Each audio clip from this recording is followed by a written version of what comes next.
말씀을 듣는 자리라는 제목으로 하나님의 말씀을 전하겠습니다. 오늘 본문의 말씀은 우리가 하나님의 말씀을 어떤 자세로 들어야 하는가에 대해서 여러 가지 각도로 설명하고 있습니다.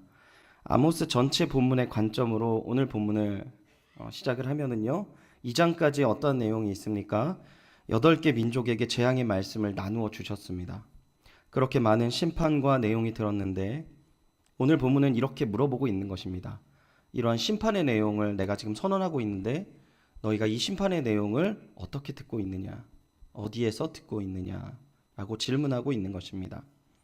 어디에서 들어야 하는지 1절에서 이야기하고 있는데요, 우리 1절을 다 같이 읽어보도록 하겠습니다. 다 같이 읽겠습니다. 시작. 이스라엘 자손들아, 애굽 땅에서 인도하여 올리신 모든 족속에 대하여 이르시기를. 아멘. 이스라엘 자손들아, 여호와께서 너희에 대하여 이르시기를 이 말씀을 들으라 라고 하면서 다시 한번 이스라엘 백성이 누군지를 이 하반절에서 설명하고 있는 것이죠. 애굽 땅에서 인도하여 올리신 모든 족속에 대하여 이르시기를, 이렇게 이야기하고 있는 것입니다. 뭘 이야기하고 있다고요?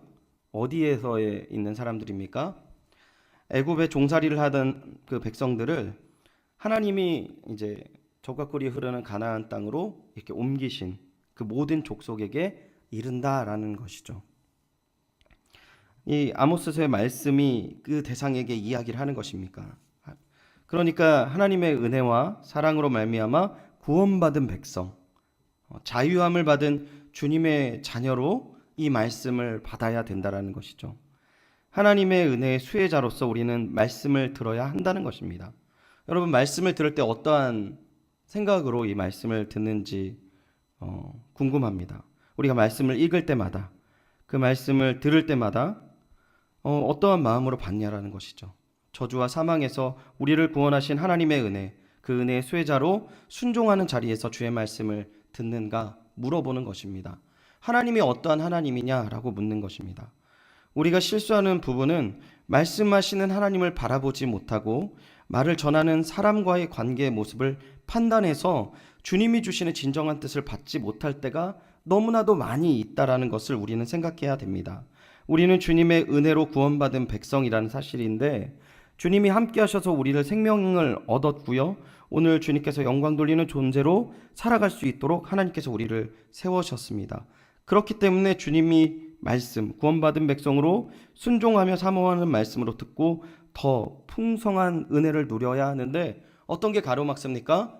말씀을 전하는 사람이 나와 맞지 않거나 관계가 틀어지거나 내가 인정하지 않았을 때 우리가 이 자리가 주님의 말씀 들리지 않는다라는 것이죠. 그리고 또한 어떻게 행동합니까? 나의 뜻이 하나님의 뜻과 앞서 나갔을 때 말씀이 듣지 않는다는 것입니다. 제가 구역장 공과 때 이제 얘기한 내용인데, 사실은 이 시간을 위해서 먼저 준비한 내용입니다. 제가 요즘에 이제 읽은 책이 있어요.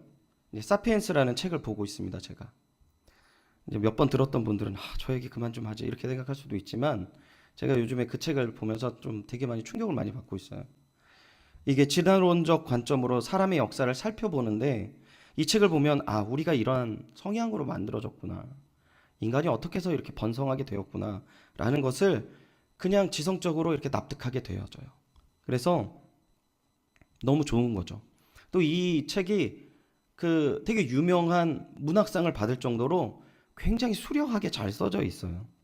굉장히 두꺼운 책입니다. 이제 두꺼운 책도 보는 사람이라는 거죠. 근데 이 두꺼운 책의 내용이 정말 술술 읽힐 정도로 너무 잘 써졌어요. 그런데 제가 이 책을 왜 봤냐? 중고등학교 때 가르쳤던 제자가 저한테 이제 연락을 해줬는데, 지금 교회를 나가기 싫어서 뜨문뜨문 나가거나 잘 안 나간대요. 근데 자기가 누구에게 추천을 받아서 이 책을 보는데 너무 좋다는 거예요. 마음이 편하다는 거예요. 예전에는 교회를 안 나가면 마음이 좀 불편하고 어려웠는데 이 책을 보니까 이해가 간다는 거죠. 내가 이러는 게 당연한 거구나. 왜냐하면 이 책에서 의미는 조금 다른데요, 종교에 대해서 뭐라고 표현하냐면 허구라고 표현하거든요. 이 인지의 능력에서 나온 것이다라는 거예요. 인지의 능력으로 말미암아 원래 동물들이요 50명 100명 모일 수 있대요. 동물들도 침팬지, 사자들 뭐 이 때를 모일 때 50명, 100명 모일 수 있다는 거죠. 그런데 인간은 그 숫자를 뛰어넘는데요. 수십만 명이 모이고 수백만 명이 모이고, 그리고 저희 나라만 제가 아주 옛날에 들었던 숫자가 몇 명입니까? 4천만이 모입니다. 이거는 그 자연적으로 이루어질 수 없대요. 어떠한 동물도 이러한 인구가 모일 수가 없어요. 근데 이 모이는 힘을 어디에서 인간들이 발견한 줄 아세요? 허구라는 거예요. 종교라는 허구로. 이걸로 말미암아 이 말로 인하여서 이 사람들을 모이게 한다는 힘을 얻게 된다. 이 사람 주장하고 있거든요. 그러니까 당연한 거구나. 내가 이 허구 속에 구성원처럼 생각을 했었구나. 이렇게 납득이 되는 거예요. 교회 나가지 않는 사람들이 이 책을 보면서 안도감을 누려요. 그리고 이 책을 왜 보기 시작하는 줄 아십니까? 많은 사람이 보니까. 그리고 이 저자가 누굽니까? 굉장히 유명한 대학교를 나오고 박사가 되고 유명한 대학의 교수예요. 그러니까 봅니다. 그리고 영향을 받아요. 그리고 주님을 떠나는 이런 현상을 일어나는 부분도 보여지고 있는 것이죠. 자, 제가 지금 왜 이 얘기를 했습니까? 사람이요, 하는 말에 영향을 받아서 그 말씀의 권위로 말미암아, 그 말씀의 설득으로 말미암아 우리가 영향을 받고 그 삶으로 행동을 한다는 거예요. 그리고 남들이 다 인정하는 이야기거든요. 남들이 다 이것을 인정해요. 그러니까 이 말씀을 듣고 그냥 가는 거예요. 자, 우리가 처음에 뭐라고 했습니까? 하나님께서 누구에게 말한다고 했습니까? 구원받은 백성들에게 내가 말을 한다라고 이야기하는 거죠. 우리가 말씀을 어떻게 들어야 돼요? 이 말씀을 어떻게 봐야 돼요? 하나님의 말씀으로 본다는 겁니다. 어떤 하나님이요? 나를 구원하고 나에게 은혜 베푸시고 나를 인도하시고 내가 외롭고 힘들고 어려울 때마다 길을 열어주시고 함께 하시는 하나님의 말씀이라는 것입니다. 여러분, 그러한 말씀 마음으로, 그러한 뜻으로 주님의 말씀을 보고 계십니까? 지금 선지자는요, 그걸 물어보고 있는 거예요. 야, 너희들에게 이 말씀이 임했어.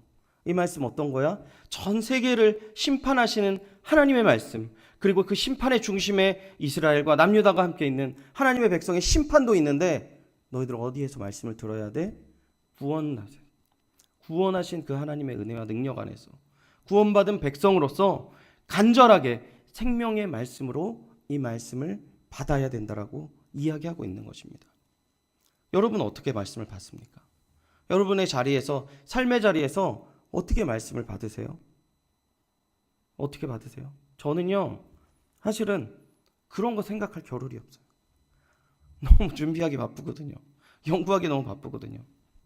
오늘 이 말씀을 묵상하고 준비하면서 내가 정말 생명의 말씀으로 그냥 가르치는 자로, 전하는 자로서 하는 것이 아니라 기본적으로 너무나도 준비되지 못한 부분들이 너무나도 많구나라는 것을 너무나도 깨닫게 되었습니다. 여러분, 하나님의 말씀은 생명의 말씀인 줄 믿습니다.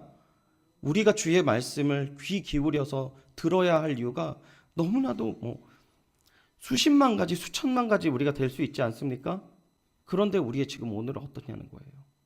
이 아모스 선지자가 자신의 백성들에게 지금 피를 토하는 심정으로 자기가 어떠한 마음으로 이야기하는지를 지금 오늘 본문에 대해서 이야기를 하는데, 왜 우리가 그러면 하나님이 어떠한 하나님이기에, 우리를 구원하신 하나님인데 또 어떠한 하나님이기에 주의 말씀을 들어야 되는가? 우리 2절을 한번 같이 한번 읽어보겠습니다. 2절입니다. 시작. 내가 땅의 모든 족속 가운데 너희만 알았나? 너희에게 보응하리라 하셨나니. 아멘. 특이한 표현이 있어요. 어떤 표현입니까? 내가 너희만 알았다라고 이야기합니다. 하나님의 깊은 사랑의 표현의 말입니다. 온 인류가 죄악으로 타락했을 때 그 인류 가운데 구별하고 선택하고 그리고 부른 그 백성, 그 이스라엘 백성들을 내가 너희만 알았다라고 이야기를 하는 것이죠. 호성아, 내가 너희만 알았어. 너만 알았어. 난 너만한 하나님이야 라고 이렇게 지금 선언하시고 부르짖고 있다라는 것이죠. 그런데 우리 마음은 어떠냐라는 것이죠. 다시 한번 묻고 있는 거예요. 하나님은 지금도, 과거에도, 앞으로도 오직 우리만 바라보신 하나님인데 너는 어디 있느냐라는 거죠. 너는 나를 바라보고 있느냐 물어보는 것입니다. 시편 16편 3절을 보면은요, 하나님의 즐거움은 오직 자신의 선택한 백성밖에 없다 이렇게 표현하십니다. 여러분, 하나님만 즐거워하십니까? 하나님만 기뻐하세요? 우리 인생 가운데 살아갈 때 내일을 기대하는 이유가 뭡니까? 드라마입니까? 혹은 뭐 다른 사람을 만남이 기대합니까? 아니면 뭐 어떠한 뭐 물질적인 이득이 있는 그러한 것들이 기대되고 또 우리의 유익을 위해서 여행을 떠나거나 우리가 또 누군가를 아주 좋아하는 사람을 만나기 직전이라면 설렐 것 같아요. 기쁠 것 같아요. 그런데 지금 묻고 있는 것이죠. 하나님께서. 나는 너를 볼 때마다 설레고 너를 볼 때마다 기뻐하고 너를 볼 때마다 너무나도 좋은데 너는 어떠니? 이렇게 물어보는 것이죠. 그러한 사랑에 하나님 안에서 이 이스라엘 백성이 온전하게 반응하지 않습니다. 그러니까 어떻게 얘기해요? 하나님께서 우리 2절 하반절에 보면은 그러므로 내가 너희 모든 죄악을 너희에게 보응하리라 라고 이야기합니다.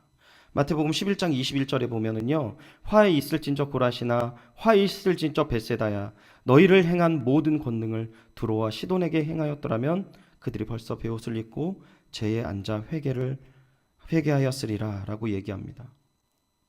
두로와 시돈이요, 돈이 많은 지역이었어요. 그런데 이들도 너희들에게 똑같은 사랑을 베풀었다면 회개하고 나를 정말 바라보고 온전한 회개를 드렸을 것이다. 이렇게 이야기하는 것입니다. 11장 23절 24절 계속해서 보면요, 예수님께서 이렇게 말씀하십니다. 가버나움아 내가 하늘에까지 높아지겠느냐 음부에까지 낮아지리라. 내가 내게 행한 모든 권능을 소돔에게 행하였더라면 그 성이 오늘까지 있으리라. 내가 너희에게 이르노니 심판의 날에 소돔 땅이 너희보다 견디기 쉬우리라 하시니라. 아멘. 뭐라고 얘기하고 있습니까? 우리가요 더 많은 심판에 더 큰 심판의 대상자라고 지금 하나님께서 이야기하고 계신 거예요. 왜 그렇게 얘기하실 수밖에 없습니까? 하나님께서 왜 그렇게밖에 얘기할 수 없는지를 이 3절부터 이하부터 이렇게 쭉 이야기해요. 3절 뭐라고 얘기하고 있습니까? 두 사람이 뜻이 같지 않은데 어찌 동행하겠으며 라고 이야기를 하고 있어요. 이게 무슨 뜻입니까? 뜻이 맞지 않으면 부부도 함께 할 수 없는 것이죠. 자녀와 부모의 관계도 뜻이 함께하지면 함께 할 수 없어요. 여러분 주일 오후 때 신천지 강의를 들으셨는데 제가 가르쳤던 한 가정을 예를 들면 제가 이 이야기를 강사님이랑 얘기했을 때 그렇게 하고 있습니다. 지금 그게 너무나도 심각합니다. 하고 있는 게 뭐냐면요. 딸이 신천지라는 걸 알고 이제 이렇게 전문가들에게 상담을 부탁했는데 이 딸이 아버지를 고소했어요. 그래서 경찰이 집으로 찾아왔어요. 그 경찰관이 뭐라고 하냐면 요즘에 이런 신고가 하도 많은데 선생님 이걸 하나씩 차분히 하셔야 되는데 신고가 들어갔기 때문에 오셔야 됩니다. 이렇게 얘기하는 거예요. 그 딸을 찾으려고 하고 법정으로 소송을 냈거든요. 그런데 너무 놀라운 거는요. 이 딸이 결혼했어요. 그 신천지 안에서 결혼을 해버렸어요. 그러니까 보호자가 자기인데 가봤는데 남편이 있는 거예요. 20대 초반에 딸이 잘못된 믿음으로 집을 나가게 되고 결혼을 해버린 거예요. 그걸 권면하고 있대요. 여러분, 저는 상상도 하기 싫습니다. 뜻이 맞지 않으면 부모와 자식 관계도 깨지는 거를 너무 가슴 아프게 봤어요. 여러분 상상할 수 있어요? 근데 왜 하나님께서 왜 그렇습니까? 인생의 길을 우리가 함께 걸어가야 되고 내가 너의 목자다. 내가 너의 아버지다. 내가 너의 구원자다. 손을 내미시고 함께 걷기를 원하셨는데 우리가 어디 가요? 다른 길로 걷고 있다는 것입니다. 심판할 수밖에 없다는 거예요. 함께 그 뜻대로 그 길을 가지 못한다고 이야기하는 것입니다. 왜 또 하나님이 우리와 함께 가지 못하는 예를 뭐를 들으셨습니까? 4절을 우리 같이 한번 읽어보겠습니다. 4절입니다. 시작. 사자가 움킨 것이 없는데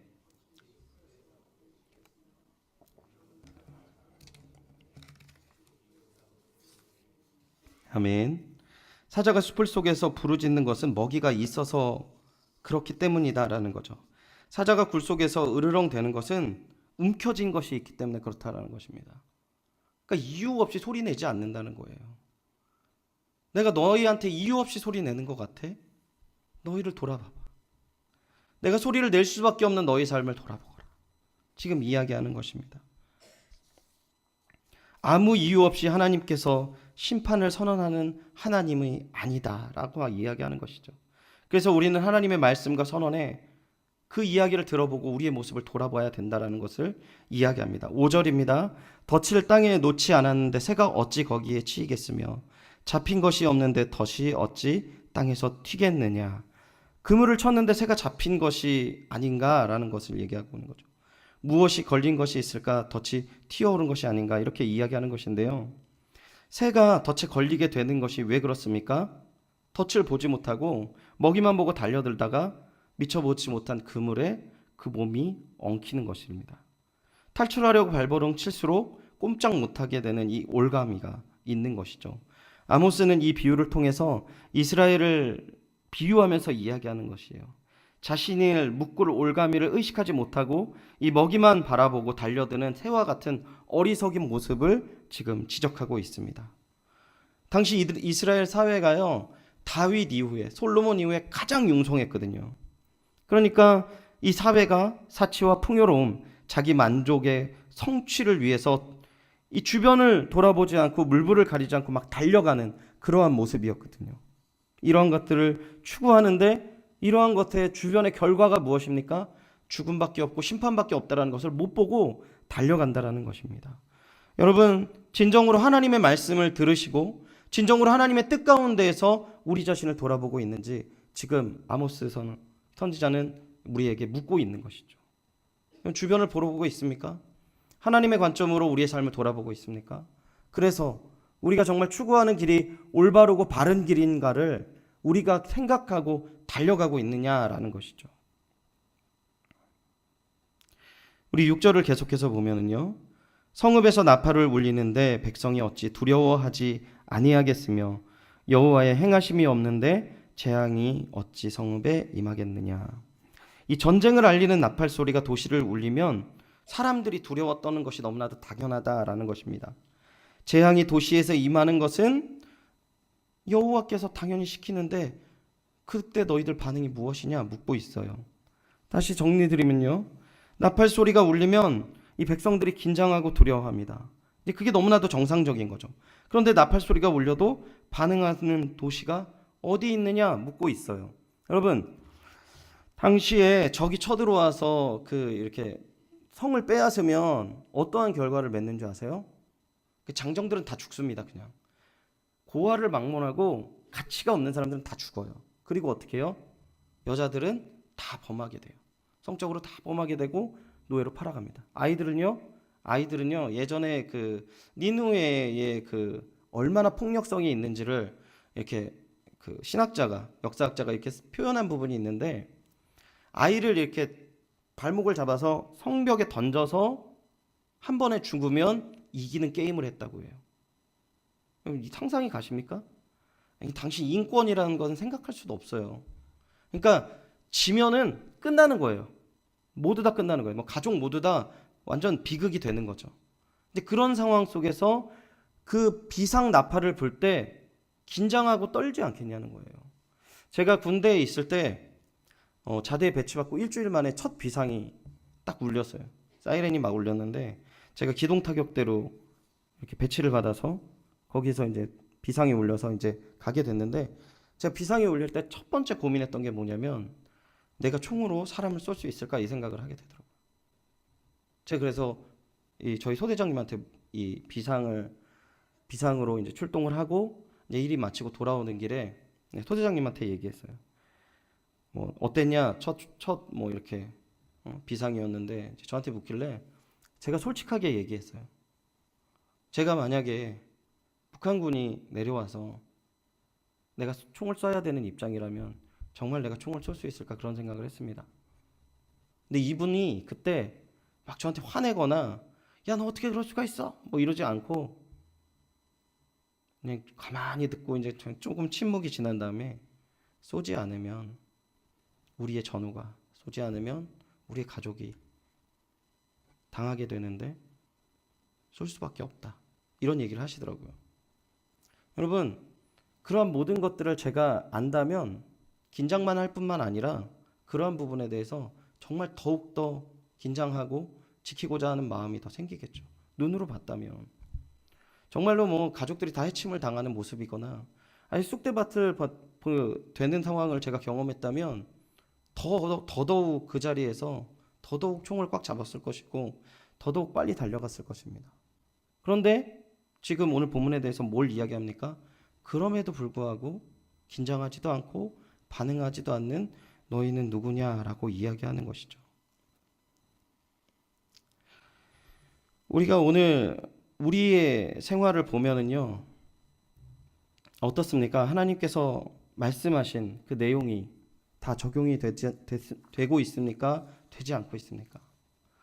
저는 그 중고등학교 때 신앙생활을 할 때 휴거라는 책이 굉장히 유명했어요. 근데 나중에는 뭐 그 책이 잘못됐다라는 부분을 뭐 얘기 듣고 그랬는데, 그래서 선생님들이나 권사님들이 내가 휴거를 받는 꿈을 꿨어 뭐 이런 얘기들을 막 하고 그러셨거든요. 사람들의 소망이 있었던 거죠. 하늘나라에 대한 소망이. 그리고 이제 그때 굉장히 많이 긴장하면서 기도하셨어요. 요즘 세태를 보니까 20년 전, 30년 전 얘기예요. 요즘 세태를 보니까 말세다. 우리 정말 긴장하고 기도해서 이 마지막 때에 하나님의 나라를 바라봐야 되지 않겠냐. 그런 기도를 했었어요. 20년, 30년 전에는. 오늘은요? 오늘 어떠냐고요? 20년, 30년 전의 대한민국의 모습이랑 오늘 비교하면 어때요? 여러분 신문 보십니까? 신문을 보면은요, 뭐 난리도 아닙니다.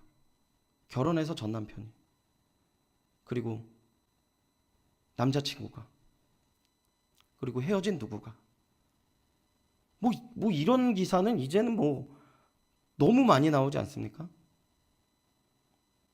아니 그리고 우리 주변에 봐서 너무 선한 게 없어요. 어린 아이부터 나이 든 사람까지 돈 있는 사람은 돈 없는 사람을 괴롭히고 뭐 이런 내용밖에 없어요. 아주 가득해요, 가득해. 그게 내용이 어떻게 됩니까? 점점 뭐 약해집니까? 여러분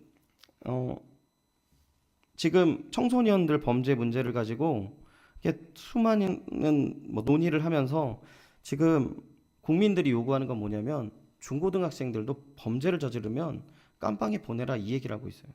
그리고 중형을 저지르면 사람을 사형을 시켜야 된다, 부활해야 된다.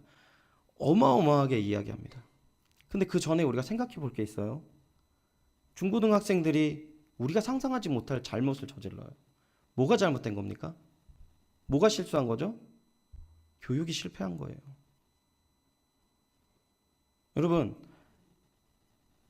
마태복음에 나와 있는 하나님께서 우리에게 어떠한 존재라고 했죠? 세상의 빛과 소금이라고 하는 거죠. 세상이 점점 썩어가요. 그럼 우리가 주님의 빛과 소금의 역할을 하고 있는지 안 하고 있는지는 물어보나 마나일 것입니다. 교육학자들은요, 그래서 교육에 대해서 다시 한번 강조해야 된다라고 이야기를 해요. 그럼 하나님을 믿고 있는 사람들은 이 사회의 모습을 보고 우리 주변의 모습을 보고 어떻게 해야 되냐는 거죠. 20년 전, 30년 전은 깨어서 기도했다는 거예요. 오늘은 뭐 하고 있냐는 거죠. 지금 똑같은 이야기를 하고 있어요. 지금 너희들이 보이는 재앙이 보이지 않느냐, 너희들이 눈에 보이는 이 악이 보이지 않느냐라고 얘기하는 거예요. 왜 그렇습니까? 7절을 우리 같이 한번 읽겠습니다. 본문 7절입니다. 같이 한번 읽어보겠습니다. 시작. 주 여호와께서는 자기의 비밀을 그 종 선지자들에게 아멘. 보세요. 하나님이 심판을 임하시기 전에 항상 미리 알려주셨어요. 요나에게는 니느웨에 임할 심판을 미리 알려주셨고 노아에게는 홍수에게 미리 알려주셨어요. 아브라함에게는 소돔이 멸하시겠다고 미리 알려주셨어요. 그러므로 이와 같은 맥락에서 지금 이야기하는 게 뭡니까? 하나님께서 그 심판 징조 때 꼭 말씀을 전해주신다는 거예요. 그런데 그러면 말씀을 전할 때 우리는 어떻게 해야 돼요? 지금 어떻게 해야 되는지 얘기를 안 하고요. 이 선지자가 8절에 자기의 고민을 이야기합니다. 8절 마지막으로 한 번 더 읽겠습니다. 8절입니다. 시작. 사자가 부르짖은즉 누가 두려워하지 아니하겠느냐? 주 여호와께서 말씀하신즉 누가 예언하지 아니하겠느냐? 아멘. 8절의 내용이 뭐냐면 사자가 막 우리 옆에서 부르짖으면, 여러분 사자 우는 거 들어보셨어요? 저는 동물원에서 들어봤는데 깜짝 놀랐습니다. 천둥이 치는 것 같아요. 호랑이 우는 거 보셨어요? 천둥이 치는 것 같아요. 그런데 그 옆에서 부르짖으면 떨리는 건 너무나도 당연한 거 아닙니까? 그런데 이 똑같은 예로 하나님께서 나에게 이 말씀을 주시는데 내가 어찌 예언하지 않을 수 있는가? 이렇게 이야기하는 거예요. 이 부분에 대해서 아모스의 그 존재론적인 고민이 있는데 왜 고민이 있어요? 이 사람이 어디 사람입니까? 남유다 사람이에요. 어디 사람이에요? 드고아의 목자 중 아모스라고 얘기했어요. 드고아가 어디입니까? 지금 지명이 어딘지도 몰라요. 지금 지명이 어딘지도 모르는 깡촌이에요. 그 깡촌에서 이 유다 선지자가 어디에 나와서 지금 예언하고 있어요? 북이스라엘 가서 예언하고 있어요. 사람들 듣겠어요? 비웃지?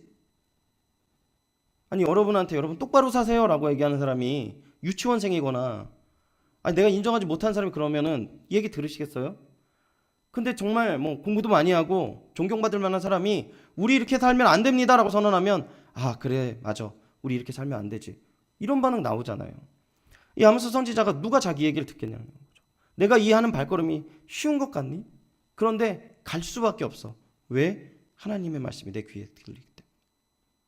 사자가 우는 것처럼 사자가 울 때 부르르 이렇게 떴는 것처럼 내가 지금 주의 말씀이 들리기 때문에 나아갈 수밖에 없다는 거예요. 선언할 수밖에 없다는 거예요. 반대로 주의 징조와 주의 뜻과 은혜와 사랑이 지금 우리 가운데 눈에 보인다면 어떠한 반응을 보이겠느냐라고 반문하는 것입니다.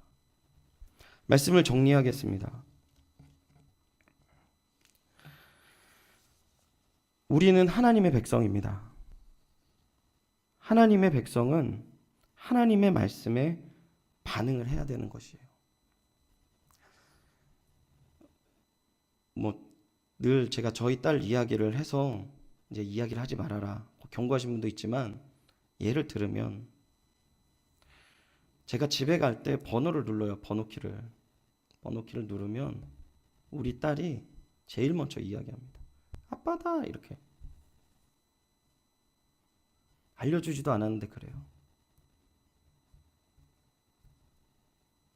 우리 주님의 백성이잖아요. 이제 3살 됐어요. 3살. 근데 우리 주님의 백성이잖아요. 하나님께서 우리에게 매일마다 찾아오십니다. 말씀해 주세요. 근데 듣지 않는 거죠. 여러분의 자녀가 야, 너 차 운전 조심 좀 해. 너 이렇게 하면 안 돼. 대답도 안 해요. 그리고 이제 이렇게 얘기하는 거죠. 부모님에게. 너나 잘해. 내가 너보다 훨씬 똑똑해. 그럼 어떻겠어요, 여러분 마음이? 요즘 세대 그럴 수도 있지. 난 너무 행복해. 이렇게 대답하지 않을 겁니다. 오늘 본문에서 그걸 이야기하는 거예요. 끝없이 하나님이 말씀하셨고 끝없이 손을 내밀었고 너와 나와의 관계는 이미 내가 아버지고 넌 자녀인데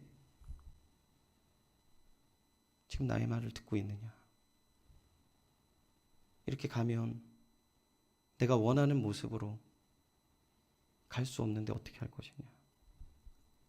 제발 멈춰다오. 그 마음을 어디까지 표현하십니까?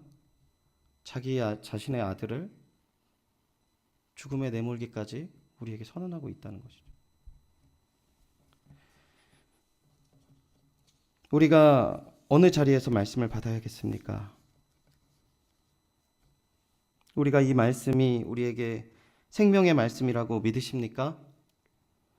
이 말씀을 통해서 우리가 회복되길 소원하는 마음으로 받으십니까? 그러한 은혜가 우리 삶에 가득해서 온전한 길을 가시기를 소원하십니까? 말씀을 들으십시오. 말씀으로 살아가야 됩니다. 말씀을 전하는 저도요. 제가 잘하기 때문에 이 말씀을 전하는 건 아닙니다. 저도 이 말씀이 얼마나 무서운 말씀인지 제가 제일 먼저 혼나겠죠. 또 목사인데